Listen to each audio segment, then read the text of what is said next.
That's a thing, right? Super Tuesday. Of course. That's a thing. We're going to Minneapolis after the show today. We have 6 hours of Super Bowl live following Good Morning Football this morning. And then we have total access. We're going to hear from the coaches and the players for the Eagles and the Patriots, respectively. We have reporters. And then there's us four just kicking it, chopping it up in New York City, just pretty much waiting for this hour to be over so we can run to the airport and get to Minneapolis. Right, guys? Yeah. Hold them up. It's 4 for 4. Be at the Hudson News. Come hang out. It's like a great sour deal. apple What O's. do you get? Peach. Sour apple? Yeah, I like a sour apple. I'm going. If I'm at the airport, I'm a peach. It's the peach rings, bro. Okay. We know that. I like to live on the edge. We have a lot to talk about. Opening night, what did you guys think? I know we weren't there, but how did it stack up? Aditi saying that's a little more sedate, she said. It looked fun to me. It looked great. It looked like everyone got to introduce themselves to America. Nick Foles and Tom Brady head-to-head, side-by-side. Still doesn't feel real that Nick Foles is in that conversation, but he's here. He's earned it. Did you look nervous, too, up there with No, Brady? he actually did it. He felt pretty confident. Brady could not name Kim and Kanye's new child. He did not come up with Chicago. He was asked point blank and did not know it. You love this story. He was a good sport. Everybody took their cue from Belichick. Truly, he was having a good time. He looked good. And I feel like the Patriots were that good because they took their cue from their What leader. do you think of Patricia's outfit? Leather jacket and the beard. Andrew Pencil Dice on his Clay. pencil. You have to have the pencil. He was so business, though, man. I didn't want to hear anything. Even Deion's trying to have fun with him. Nothing. Is that telling that Belichick is embracing this maybe for the first time? Or for He the wasn't last wearing a time. clown mask. I mean, like, he wasn't rude, but But he was loose. Yeah. He was loose. We'll see. All right, we're going to break down all of the sound, of course, everything you need to know as we hit the final lead block of the Super Tuesday. Lead block. A lot of great quotes last night at opening night. Some crazy questions. It was impossible to keep them all straight. We've got you covered, though, here on GMFB. It's a fresh edition of That's What He Said. Let's start with Eagles head coach Doug Peterson not wearing a visor at the podium yesterday. He spoke on his preparation for the greatest postseason quarterback of all time, Tom Brady. You know, the biggest thing watching him is just there's no panic. You know, there's no it's just business as usual with them. And you know, when the team has a lead, you just got to make sure you continue to play ball, and you got to play for 60 minutes. And he's obviously one of the best quarterbacks at bringing teams back, and he's proven it time and time again. He did it a couple weeks ago, and I just think that's something that you know, as quarterbacks, you're always remembered for Super Bowl wins, but for him too, it's how he's gotten some of these wins, and that's a special thing. Doug Peterson there. You know what I love about Media Day when the reporters come with the microphone and they say, in one word, describe this or describe the Super Bowl in one word or whatever. So I'm going to ask you three, in one word, give me the word that separates Brady from his peers. You know, the word that's coming to mind, it sounds like it's not a nice word, but in the sense that it's psycho. Like, it truly is complete commitment. Not what I thought you'd go with, but No, okay. but again, I had this little screening last night of Tom versus Time, the thing on Facebook, and you go into his world, and you see him watch film, and you see all of that stuff, and he's psycho in the most constructive, positive way in the fact that he is addicted to football. He sits there and like, I gotta be honest, I could watch football tape for just 8 hours all day. He doesn't want to get up from the chair. So I know a lot of guys watch a lot of film. A lot of guys work really hard.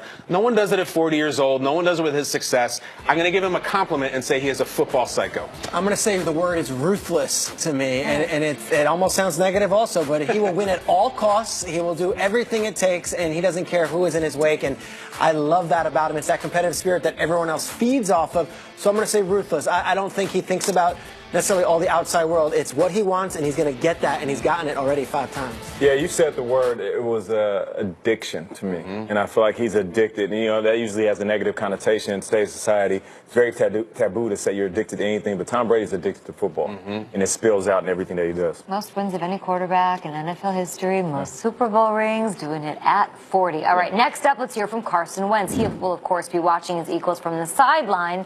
But if we know anything about Carson Wentz, he'll still be helping in any way that he can. And last night at opening night of Super Bowl 52, our Deion Sanders caught up with Wentz, and here's what he learned.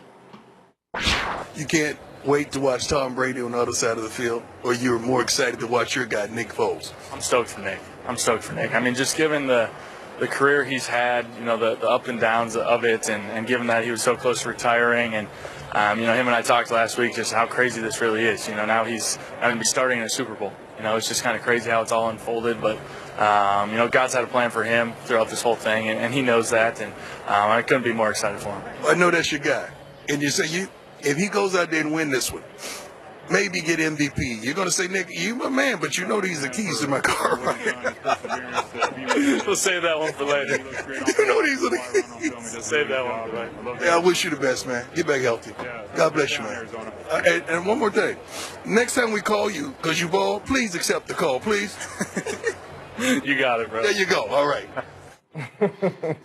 I mean, sure, we should talk about this Eagle. He didn't accept Deion Sanders' call. Wait, send us a voicemail? You don't What do that. just happened? Kyle Brandt's direct messages. Not Deion. If he doesn't have your number saved, he's not going to pick it up. You know Deion and about Wentz that. feels like a buddy cop movie. That could be True Detective season 3. Those two. That is a pair. crazy thing to do, and Sanders like remembers it, knows it, and is like, Yeah. what is this? No unknown calls. Talk to your boy.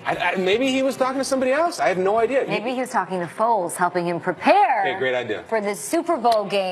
How big of a help can he be? He was in the same situation, wasn't he, when he in college? Yeah, he was injured and helped the backup lead him to a championship.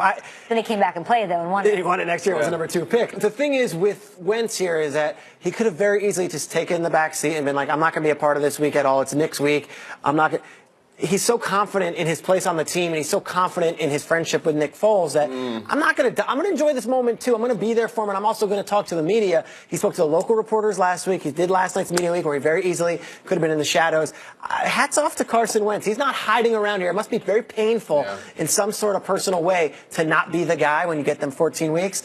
But I respect the heck out of him for being out there. You know, we've done a segment on here where we use our imaginations and we think about this Wentz wagon just riding through Philly. Oregon Trail. Yep, and everybody's piling on, and that's what I imagine. The Wentz wagon this year was rolling, and they had the rims on it, and there was all kind of people in the car. It was a party. The music was blasting. No typhoid here. And then, all of a sudden, a wheel blows out. Smallpox. And you're like, oh, my gosh. And then he steps out. Carson looks. He's like, oh, I popped the wheel. Cholera. And he realizes, oh, I got a Nick in my car. And that's it. Nick takes over. He's sitting in the passenger seat. And that's what I'm thinking. Like, he's not going to get out the car and say, oh, man, I'm going to let these guys go ahead and ride off in the victory. I was a part of this. So he might be in a passenger seat right now, but he's going to appreciate this victory just like everybody else because he got him there. Like, let's keep it real. Without Wentz, they're not in this situation. He got a Nick in his car. He got like a Nick in his car. And they went out hunting and shot a foal. That's not right. Listen, I actually think Carson Wentz, Peter, I like what you're saying about he is so secure. There's something to me that is a very endearing quality in anybody, that you're secure with yourself. You're not worried about anybody taking that job.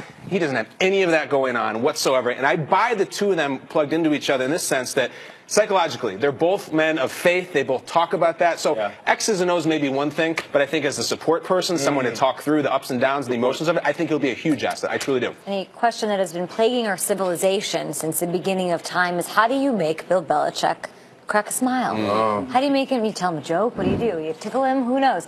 Finally, we got some answers here because Patriots receiver Danny Amendola and Tom Brady were asked, how do you make him smile?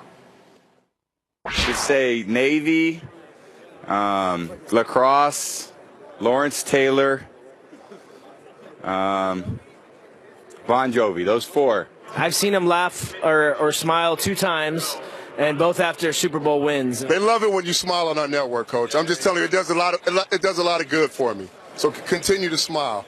That's like 3. That's like 3. By far the most relaxed Patriots team we've seen in Super Bowl opening night. Yeah. I'm laughing at the idea of tickling Bill Belichick. Tickle me, Belichick? Right. You know, Brick at the end of Anchorman was cuddling with the bear and giggling? That's what I'm He's picturing. probably wildly ticklish. You think so? Nate, do tell. What are you talking about? You know, certain people you don't think are ticklish. Yeah. Bill Belichick's probably one of those guys. I mean, I don't know first-hand experience, but I would assume he's wildly That's ticklish. a take, Nate. That's I a love hot it. take, right? This went right. I didn't even know where I was trying to go with it, That's Trish, what you but did. help me out That's here. your fault. It is a different side of Belichick. I think we're used to the one-word answers and all that.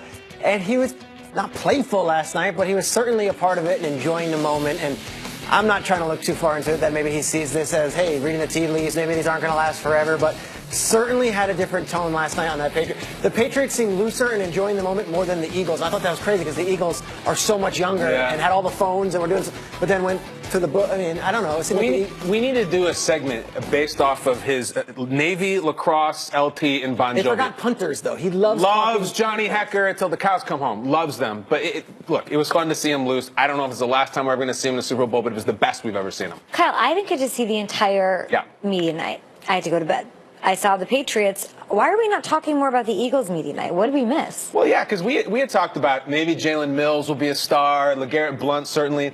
I don't know, there wasn't a lot. So maybe they, first time there, maybe they're like, don't make any news, don't make any waves. Took a page out of the Belichick book? Yeah, the only thing that made waves is the Fletcher Cox thing, and that, again, he just doubled down. It wasn't much. So maybe there's a first time, and let's just chill. I wanted someone to come out and say, Tom Brady stinks. No, there was none of that. Final score prediction? Yeah. Mexico did it, and then they won. I know. There was none of that. There was none of it. I did. I never. 83-3. Kevin Hart said 83-3 Eagles? He had a dream. It was like 83-14. I never would have thought that we'd be talking for 3 hours on the show mostly about the Patriots side of things with Media Day, really. I think it's because America's fascinated with the dynasty. And as much as we love the Eagles, the royalty. being first time they're royalty. So watching a dynasty and work, we want to sit back and listen because we want to pay attention to every moment. Because if they indeed get this ring, we want to be part of it.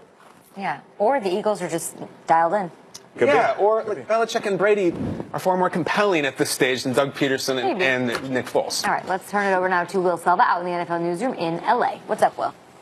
What's going on, I don't know what's been more entertaining today is seeing the tweet that Schrags has sent out about whose Super Bowl career would you rather have, Eli Manning's or Tom Brady's, or Nate saying that Bill Belichick was ticklish. Yeah. I don't know what's more entertaining. He looks to me. ticklish. Correction, wildly ticklish. Wildly. Wildly ticklish. Yeah, a guy that like pees on himself when he gets ticklish. I'm just saying that's my take. Are you talking about yourself? Maybe autobiographical, like Katie says. Don't tickle me, Kat. What have I done? What have I done? Tickle me, Selva. Go. Okay. There you go. All right, I need to compose myself and get this thing going. Well, we have to peruse our research packet to find out what to say about Patriots quarterback Tom Brady that hasn't been said before. His list of Super Bowl milestones, of course, is a lengthy one. One might think the hype leading up to the Super Bowl, including opening night, might be old hat for somebody like Brady who's making his 8th Super Bowl appearance. That's not the case here for TB12, as he embraces the experience, but also says he wants to make sure they also stay focused on the task at hand here. Week, but I don't think you can really lose perspective on what we're here for. I think ultimately everyone's going to really care about the final score of the game, and I think these are all kind of lead-ups to that, but I don't think you can really let anything affect your preparation, and you got to try to keep your process the same as it normally is. It's not easy to do. There's a lot of logistic here and there, but I think some of that experience has helped me out, just trying to get a lot of that stuff out of the way so I could focus on, trying to be, a great quarterback on Sunday against, the best football team we played all year. Meanwhile, Eagles offensive tackle Lane Johnson, as we know, started the underdog mask craze in Philly, along with Senior Long. It's now taken on a life of its own, but Johnson didn't show up sporting the mask like we might have thought. Instead, he was sporting a new look courtesy of one of his teammates. These are Jay Ajayi's glasses. He said just the beanie wasn't enough swag, so he swagged me up for this. Awesome. Well, he did well. So thanks, Jay Ajayi. All right, so Lane Johnson dripping swag there, like our guy Nate Burleson in studio. Yeah. That's one of the things he didn't mention what the brand was, so I'm not like that.